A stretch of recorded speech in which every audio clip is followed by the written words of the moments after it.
Ebu Derda radıyallahu anh anlatıyor. Resulullah sallallahu aleyhi ve sellem buyurdular ki, kardeşinin gıyabında dua eden hiçbir mümin yoktur ki, melek de bir misli de sana olsun demesin. Ebu Davud'un rivayetinde şu ziyade vardır. Melekler, amin, bir misli de sana olsun derler.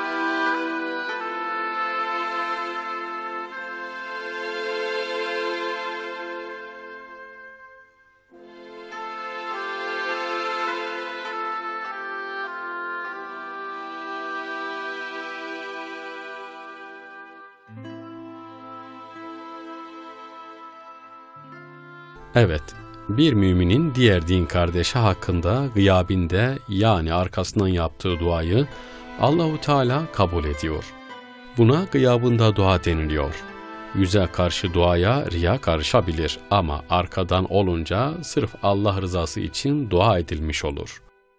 Allah rızası için yapılan duaları da Allahu Teala kabul eder. Din kardeşinin gıyabında dua edince Allahu Teala onun için istediğimiz şeyi önce bize verir. Hadis-i şeriflerde buyuruldu ki, bir kimse gıyabında birine dua ederse melekler aynı şekilde ona dua ederler. En çabuk kabul olunan dua kişinin din kardeşi gıyabında ettiği duadır. Gizli yani gıyabında yapılan dua aşikarenin 70 misline eşittir.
Allah ile arasında perde bulunmayan iki dua vardır. Biri mazlumun duası, diğeri de kişinin din kardeşinin gıyabında yaptığı duadır. En makbul dua, gaybin gaybe yaptığı duadır. Bir kimsenin arkadaşının gıyabında yaptığı dua reddedilmez. Nevevi, Müslümanlardan bir grup için, hatta tüm Müslümanlar için yapılan duaların da bu hadisin hükmüne gireceğini söyler. Nevevi'nin bildirdiğine göre, eskilerden bazıları kendileri için dua etmek istedikleri zaman, onu diğer Müslümanlar için isterlerdi. Çünkü bu şekilde yapılan dualar makbuldür ve isteğinin bir misli de kendisine verilecektir. Bezzar'ın İmran bin Husayn radıyallahu anh vasıtasıyla yaptığı bir rivayette de, Peygamber sallallahu aleyhi ve sellem, kardeşin din kardeşi için onun gıyabında yaptığı dua geri çevrilmez buyurmaktadır.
Bir kimsenin gıyabi denildiği zaman önce ondan uzakta, onun bulunmadığı yer akla gelir. Burada zikredilen gıyaptan maksat ise Aliyül Kari'nin ifadesine göre dua edilen kişinin dua edenin duasını işitmemesidir.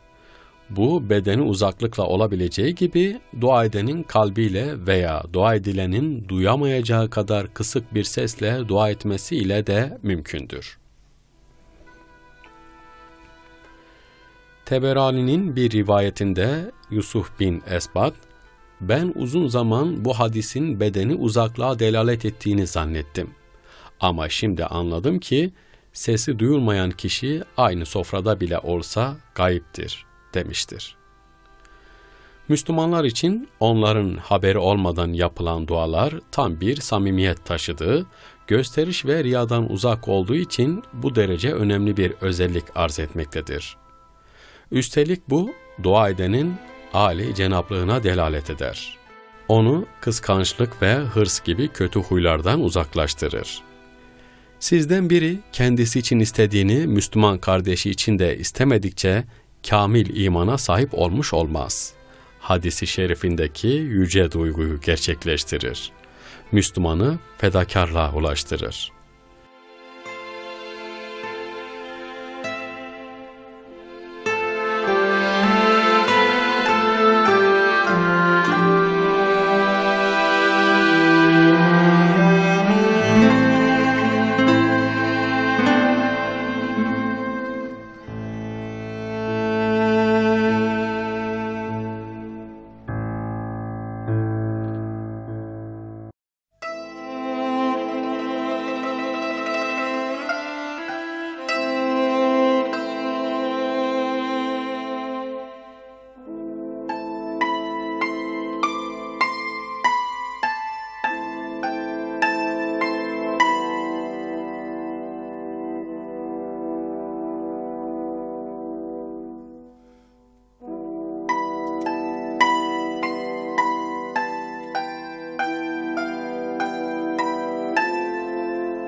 Müslümanların birbirleri için dua etmelerini emreden ve bize yapacağımız duayı öğreten ayetler konunun önemini açık bir şekilde ortaya koymaktadır.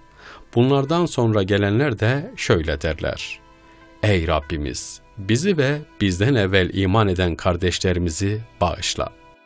Hem kendinin hem de erkek ve kadın müminlerin günahları için mağfiret dile." Muhammed Suresi. Ey Rabbimiz! Hesap sorulduğu gün beni, anamı, babamı ve bütün müminleri bağışla. İbrahim Suresi. Cenab-ı Rabbül Alemin Hazreti Musa'ya, "Ya Musa, bana günahsız bir ağızla dua et," diye buyurdu. Musa aleyhisselam, "Ya Rabbi, bende öyle bir ağız yok ki sana nasıl günahsız bir ağızla dua edeyim," dedi. Bunun üzerine Allahu Teala, "Başkalarının ağzıyla dua et. Çünkü sen başkalarının ağzıyla günah işlemiş olmazsın. Öyle hareket et ki diğer insanlar gece gündüz sana dua etsinler. Veya kendi ağzını temizle. Allah'ın adı temizdir. Onu zikrederken ağız temizlenir," buyurdu.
Efendimiz sallallahu aleyhi ve sellem Hazreti Ömer radıyallahu an umre yapmak üzere kendisinden müsaade almaya geldiğinde Resulullah sallallahu aleyhi ve sellem kardeşim bizi duanda unutma diye kendisinden dua istemiştir. Hazreti Ömer der ki bu bir sözdür ki bedelinde dünya verilseydi o kadar sevinmezdim buyurur. Bu dua yardımının hiçbir külfeti, zahmeti, yükü yoktur. İnsanın başkasına maddi yardım yapması elbette maddi imkanlarının elverişli olmasıyla birebir ilgilidir. Ama gıyapta dua manevi bir yardımdır ve hiçbir maddi yükü ve külfeti yoktur. Herkesin herkese karşı yapabileceği bir yardımdır. Hadisin başka bir rivayetinde din kardeşine dua eden kimseye Allahu Teala şöyle buyurur: Ey kulum, istediğini vermeye önce senden başlarım.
Resulullah sallallahu aleyhi ve sellem Efendimiz buyurmuştur ki, en makbul dua kişinin kardeşinin gıyabında yaptığı duadır.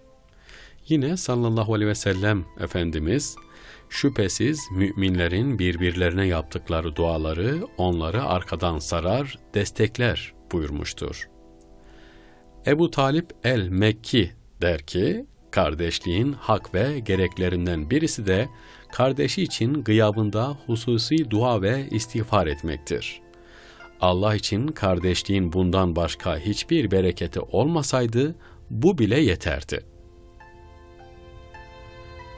Muhammed bin Yusuf İsfahani der ki, Allah için sevilen salih kardeş gibisi var mıdır? Sen ölünce evladu iyalin mirasını bölüşmekle uğraşırken Allah yolundaki kardeşin senin hasretini çeker, sana göndereceği hayrı düşünür. Sen toprak altında yatarken o gece karanlıklarında senin için dua edip ağlar. İnsan için en büyük hasret çekilecek şey dünyadan çıkıp gittiğinde arkasında kendisine hayır dua edecek bir kimsenin bulunmayışıdır. Hadis-i şerifin belirttiği gibi, ölen kimse arkadan kendisine hayır dua edenlerin duası ile sevinip bayram eder. Kardeşlerinin yaptığı dualar dağlar büyüklüğünde, nur halinde kabrine girer.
Zennun el-Mısriye, kiminle arkadaşlık yapayım diye sorulunca, hastalandığın zaman seni ziyarete gelen ve bir günaha düştüğünde senin için Allah'a yönelip istiğfar eden kimseyle arkadaşlık yap demiştir.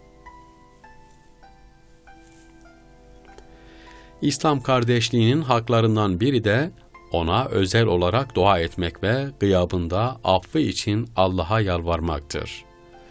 Eğer Allah için kardeşliğin bundan başka bir bereket ve faydası olmasaydı, bu bile çok büyük bir menfaattir.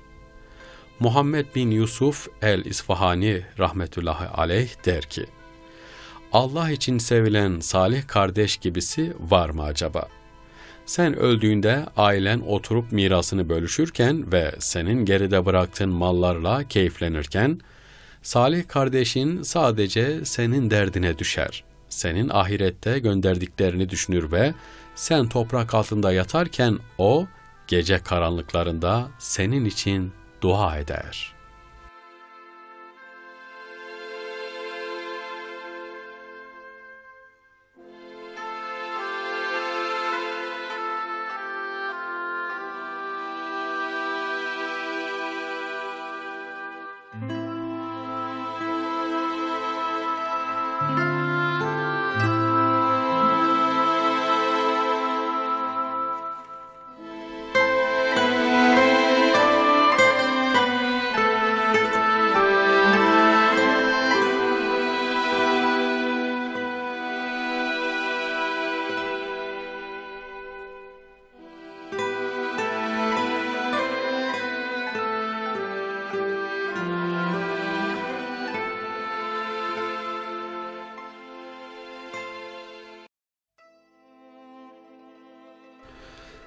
Ebu Derda radıyallahu anh anlatıyor, Resulullah sallallahu aleyhi ve sellem buyurdular ki, kardeşinin gıyabında dua eden hiçbir mümin yoktur ki, melek de bir misli de sana olsun demesin. Ebu Davud'un rivayetinde şu ziyade vardır, melekler, amin, bir misli de sana olsun derler.